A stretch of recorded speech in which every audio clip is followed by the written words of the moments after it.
Hi, this is Daniel Hutchins, and today we're going to be talking about something a little bit interesting and a little bit cool and a little bit new for y'all on channel Daniel Hutchins. And today we're going to be talking about an Avengers Marvel Bandai Spirit team up with the tech-inspired series. Okay, so Marvel and Bandai Spirits will collaborate on a Tech-On Avenger miniseries featuring the Earth's mightiest heroes done in some high-tech war suits. This was hot off the truck 18 minutes ago, according to our friend CBR.com. So we're going to be talking about a little bit on this, y'all. So Marvel's about to give the Avengers a high-tech upgrade with the collaboration of Bandai Spirits. Tech-On Avengers is born out of the collabs between Marvel and Bandai from writer Jim Zub, Champions and Wayward, and artist Jeff Chamba Cruz, Venom the End Street Fighter. Tech-On Avengers begins with the Battle of the Red Skull, and of course Red Skull discovering a mysterious new power that allows him to strip Marvel heroes of their abilities. But then Iron Man then designs a high-tech suits for all of their Avengers to combat all Nazi criminals, which leads to a battle with villains that have a similar form from technology. Related to this article is Avengers Mech Strike recalls Spider-Man most unexpected team-up. We're not talking about that, we're talking about something else. Okay, so more on this, y'all. Okay, so Tech-On Avengers number 1 of 6 is actually written by Jim Zub, artist by Chamba, covered by Ikichi Shimshishu, on sale now on August 11th. Okay. Now there's this very cool badass photo down below, but I can't show it to you. But it actually has the Avengers Tech-On Avengers battle against Thanos. Now I'm gonna probably share that to my Facebook and stuff, so I'll do that after. But okay. So I grew up on a steady streams of Japanese animation and tokusatsu centric stories. So bringing some of these sensibilities to the Earth's Mightiest Heroes was an absolute rush, Zub said. But the team at Bandai has absolutely crushed it on the hero and villain designs. Chamba is the perfect artist to bring this world to life, with dynamic action arts that feel like it pops off the screen from and onto a printed page. Tech-On Avengers is bombastic and kinetic, bursting with color and energy, and I can't wait for readers and retailers to get on board with this wild ride, y'all. Okay, so in addition to Zub and Cruz serving on Tech-On Avengers creative team, manga artist Ikichi Shimshishu designed the Avengers' new mech suits and will provide covers for the series. Shimshishu is known as an artist for the Ultraman manga, which follows the son of the original Ultraman, and he steps into his father's shoes. Bandai also plans to release a new line of SH Figuarts action figures based on the Tech-On Avengers this year. So Tech-On Avengers isn't the only mech-based series featuring Earth's Mightiest Heroes. Marvel's also publishing the Marvel Avengers Mech Strike, which was a limited series by Jed MacKay and Carlos Magno, which sees the Avengers done in massive metal suits to battle the strange alien race. Marvel also released a Megamorphs miniseries in 2005, based from the toy line of the same name, Toy Biz. Megamorphs featured massive robots bearing the likenesses of Marvel heroes that could also transform into vehicles. So they're kind of doing like Transformers kind of thing. Okay, so written by Jim Zub and illustrated by Jeff Chamba Cruz, with a cover by Ichi Shimshishu, Tech-On Avengers goes on sale in August from Marvel Comics. Okay, so I am also going to be doing some other cool stuff as well. Okay, so Now, this is very, very shocking information that I just found on CBR.com. This was from May the 12th of 2021. Okay, so Marvel just admitted its Justice League is better than the Avengers. Now, that's a little bit of a surprise, but okay, so in Hero Reborn, the Squadron Supreme of America has saved the world and brought order to the chaotic universe of the way the Avengers never could. Okay, so warning, there are spoilers for Heroes Reborn by Jason Aaron, Ed McGuinness, Mark Morales, Matthew Wilson, and VC's Corey Petit on sale now. The worlds of Heroes Reborn is a world without the Avengers, and it's a surprisingly nice one, although there are shadows looming around from the edges. This artificially created timeline has superpowered saviors of its own form, known we know as the Squadron Supreme. Now, if you remember from the Avengers Assemble, they actually took a take on Squadron Supreme. But Marvel's team of Justice League surrogates like Hyperion and Nighthawk, giving off some easily they handled twisted versions of Marvel classic supervillains. But this world seems to be better off without the Avengers. Well, at least they think they are. But okay, so while Blade might be the only hero who remembers the way Marvel Universe should be, he also sees how on some surface levels the Squadron has dealt with the threat of vampires permanently, but the individual heroes are able to take on kinds of threats that push entire teams of Avengers to their limits from the regular Marvel Universe canon. So related, Avengers, who is Marvel's twisted Wonder Woman in Hero Reborn? But we're not talking about that, we're talking about something else. Okay, so ever since their first appearance as part of Parallel Earth in 1971, Avengers 85 by Roy Thomas and John Buscema, the Squadron Supreme has been Marvel's stand-ins for DC's foremost super team. Across their appearances throughout the Marvel multiverse, versions of the Squadron has been bastions of truth and justice in their own rights, tyrannical dictators and sharp counters to the Marvel Avengers. When the Squadron has come to blows with the Avengers, few heroes have really been able to stop Hyperion or the groups that were members for so long. Okay, so now this incarnation of this team, the Squadron Supreme of America, has taken the team's tradition of showing the Avengers up to the next level. Though the fifth iteration of the Squadron Supreme's time came to an unfortunate in decades after they were introduced, the most recent versions of them were continuing on the proud tradition of showing up the Avengers at every possible turn. They've also embraced their status as tongue-in-cheek homages to the core Justice League members in far more obvious fashions than usual, with a sort of optimistic bravado highlighting their appearances no matter how deep the mist from the battles may be. Okay, so of course all these strikes are uncomfortable nerve for Blade for no good reason, and even Nighthawk, the Squadron's resident Batman analog, starting to sneer at the unreality of his surroundings. It's beginning to wonder if things were truly what they seem. Related to this article is Avengers Marvel's New World turns Blade into Age of Apocalypse Bishop. But we're not talking about that, we're talking about something else.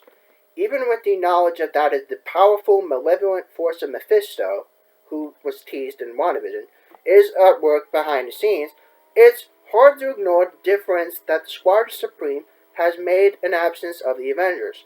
This comparatively idyllic version of the Marvel Universe isn't just indicative to the Justice League or the stand-ins overshadowing the Earth Mighty's heroes, but how deeply grounded the Marvel Universe itself was compared to the DC counterpart. On the flip side, though, while the heroes of the Marvel Universe have always had to deal with the grit of real human problems to some extent, the DC Universe is rooted to magical unreality of places like Metropolis and Themyscira. Now the Marvel Universe is choking on the Squadron Supreme's unreality, and the lingering pain of the real Marvel Universe might be the only thing that can catch the cracks on the Squadron Supreme's facade into deep chasms. Now, the Squadron Supreme might seem better at serving and saving the world than the Avengers, but the rules that bend the reality make it a far easier task than it is for Marvel's heroes. Okay, so we're going to be talking about some more stuff, y'all. I'm just gonna kind of make this a mega long article discussion, because I know y'all really love the Marvel related and other comic books universe related mega long article discussions. So we are going to be talking more about that, y'all. Okay, so now we are going to be talking about the Immortal Hulk. The Immortal Hulk roasts the classic Marvel villain with the cruel fate. Now, in Immortal Hulk, Time of Monsters, the Green Goliath takes down an obscure Marvel villain, proving just how cruel the Hulk really was. Okay, so, warning, there are some contained spoilers for Little Fire, part of Immortal Hulk, Time of Monsters #1, by David Vaughn and Kevin Nowin, on sale now. From his various incarnations, the Hulk has on many occasions been depicted as a savage monster. But the Immortal Hulk, in particular, has proven himself one of the most brutal incarnations of the Jade Giant. The Immortal Hulk has showed how ruthless he could be in the latest encounters with Marvel Scarecrow in Immortal Hulk Time of Monsters #1. The Scarecrow is a rather obscure Marvel character, despite his origins in Iron Man's early days. Ebenezer Lafton first appeared in 1964's Tales of Suspense #51 by Sharon Lee and Don Henn as a contortionist who gained publicity when he stopped a thief. Lafton realized he could use his talents for crime, becoming a Scarecrow. Okay, so don't confuse that with the Batman Scarecrow, because I know y'all gonna probably get confused. Okay, so this villain battled several heroes over the years, including Spider-Man, Captain America, and X-Men. Initially, this Scarecrow relied on his acrobatic skills and his pet crows to commit crimes. Eventually, everything has changed, however, at the end of the 1990 Ghost Rider run by Howard Mackie and Mark Texeira. Related to this article is Hulk, how Betty Ross transformed into 2 Gamma monsters. But we're not talking about that, we're talking about something else. So after he was nearly killed by Ghost Rider, a mysterious organization called the Firm rescued Lafton, but this Scarecrow later returned in 1993's Ghost Rider #38 by the same people I mentioned above. Lafton now possessed the ability to exude pheromones and induce panic in others and increase his own physical abilities. Since then, this Scarecrow has primarily been a Ghost Rider villain working with the Hood's gang and the Masters of Evil on the side. Recently, this Scarecrow faced a humiliating defeat during the Little File and Immortal Hulk Time of Monsters by David Vaughn and Kevin Nowin. From this story, this Scarecrow takes over the Emerald Cinema, where he abducts people and induces mass hypnosis. As a result, everyone in this theater sees the worst fears on the movie screen. At the beginning of the story, Bruce Banner arrives, scared to death by his own fears. But, of course, when Bruce Banner dies, the Immortal Hulk arrives. As soon as the Hulk emerges, it's clear that he isn't messing around. Since 2018's debut of Immortal Hulk #1 by Al Ewing and Joe Bennett, the Hulk has made it clear that if anyone hurts Banner, he takes it fucking personal, y'all. Okay, so moreover, the Hulk is not affected by this Scarecrow's transfer at all, mocking his abilities and calling the astral projections cute. After verbally bashing this Scarecrow, the Hulk evacuates the theater, leaving Lafton alone to defend himself. Suffice to say, he's facing the Hulk alone. When the Scarecrow's powers don't even work on him, it's intimidating to say from the least. Related to this article is Immortal Hulk resembles Marvel's biggest heroes for a rematch with a twist. But we're not talking about that, we're talking about something else. So despite this attempt, the Scarecrow is no match for the Hulk. The Green Goliath destroys the Scarecrow physically and mentally, breaking his arm and smacking him around, and Scarecrow's trance also backfires, forcing him to view his worst feels on a big screen. Not only for the Hulk able to ignore the Scarecrow's hypnosis, he makes it a backfire on the villain, using Lafton's own weapon against him. Follow me? Follow me. Okay, so even then, the Hulk insists on going deeper into Scarecrow's fears, saying that Lafton is truly afraid of what he will be when his movie's finished. These comments alongside with the Hulk's very presence, truly frightening the Scarecrow, leading him to pound against the film projector and accidentally set himself on fire. Probably the scariest part of the Immortal Hulk attack on the Scarecrow is that he doesn't even need to touch Lafton. Instead, Hulk induces a state of terror to the Scarecrow, leading the villain to harm himself in a combination of physical and psychological terror that makes the Immortal Hulk so awesome and brutal. Okay, y'all. Yeah, buddy. So on top of everything else, the Hulk then watches the Scarecrow burns alive. Emphasizing that Jade Giant's cruelty, it's true, the Hulk does act heroically from time to time when he frees all the civilians from Lapton, yet when it comes to criminals like Scarecrow, the Immortal Hulk truly has no mercy. Okay. Next, we're going to be talking about The Flash. Okay, so The Flash just ran into DC's strangest super crossover. So as Wally West races through the Golden Age, he abruptly finds himself in a very different kind of crossover from the DC history. This was from yesterday. Warning, there are spoilers from Flash 770 by Jeremy Adams, Jack Herbert, Brandon Peterson, Kevin McGar, Mike Atiyeh, and Steve Wands on sale now. Recently, Wally West has been going on his own adventure through space and time, jumping into different bodies of those connected to the Speed Force, from speedsters in the prehistoric era to the far future of the DC Universe. Wally has quite the time-bending ride. As he regains his bearings after an explosive adventure from the DC Golden Age, Wally enters his strangest crossover yet, not from a moment out of comic book history, but one of DC Universe's oldest animated adaptations of the 1970 Saturday morning cartoon Super Friends. Yep.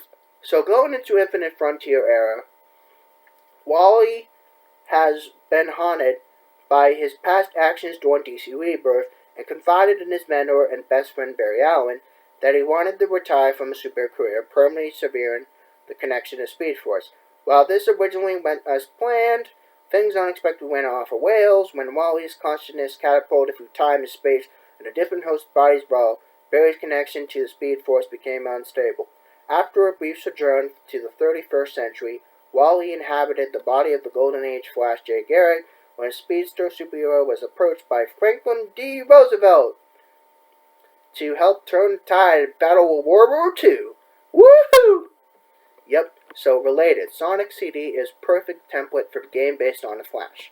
But we're not talking about that, we're talking about something else.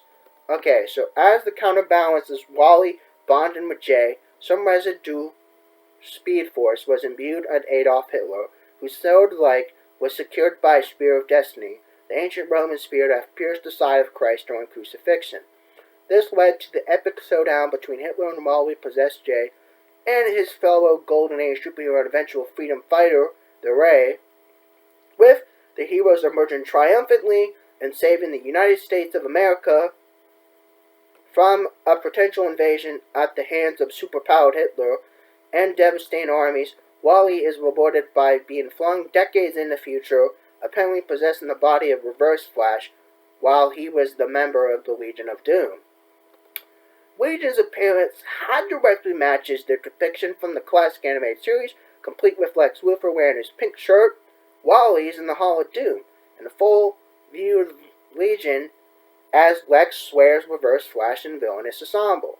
While this animated series featured some of the most iconic supervillains in the entire DC universe, including a longtime Flash antagonist Captain Cold, the Reverse Flash, was never a member of this version of Legion of Doom. Given this timetable of the Super Friends, this particular version of Reverse Flash would be an Eobard Thorn, Barry's greatest nemesis that gave up his evil ways towards the ends of DC Rebirth era. Okay. Related to this article, why the Flash is perfect for a Batman Arkham style game. But we're not talking about that, we're talking about something else. So in his previous 2 time jumps, Wally could at least count on being the body of another hero, as he caught up from his surroundings. Wally's no longer among friends as he's in the body of one of Flash family's greatest enemies, under the scrutiny of the entire Legion of Doom from the height of their power. Eobard Thorn has always been the unique connection of Speed Force, and now, with Wally taking over his body, the two are about to have strange crossovers. Wally teams up with the Legion of Doom, while searching for a way to return his own body at his own time. Okay, so there you go, guys. Next, we are going to be talking about one last thing, and it is going to be Marvel debuts Mark Brooks' Fantastic Four's 60th anniversary cover. So Mark Brooks' cover for Fantastic Four number 35 will feature members past and present of Marvel's first family to celebrate their 60th anniversary. Okay, so Marvel Comics unveiled the cover of the Fantastic Four number 35, which will celebrate the team's 60th anniversary. This cover, drawn by Mark Brooks, highlights members of Marvel's first family beyond the core of the quartet of Mr. Fantastic, Visible Woman, Human Torch, and Thing. Ours includes some short-lived new Fantastic Four from the 90s: Wolverine, Spider-Man, Hulk, and Ghost Rider. Members of Fantastic Four: Ant-Man, Medusa, and Miss Thing. Villain heroes: Black Panther, She-Hulk, Storm, Luke Cage, Nova, Crystal, and the Morita. And the team's loyal robot, Nanny, Herbie. Related to this article is Ant-Man, how the MCU hero joined the Fantastic Four. Now there's this very cool, awesome tribute photo down below, which you can't see it, but I can see it. It's celebrating his 60 years. Okay, so Fantastic Four number 35, written by Dan Slott, Mark Waid, and Jason Liu. Art by John Romita Jr., Paul Reynard, and Jason Liu. Cover by Mark Brooks. On sale August 25th.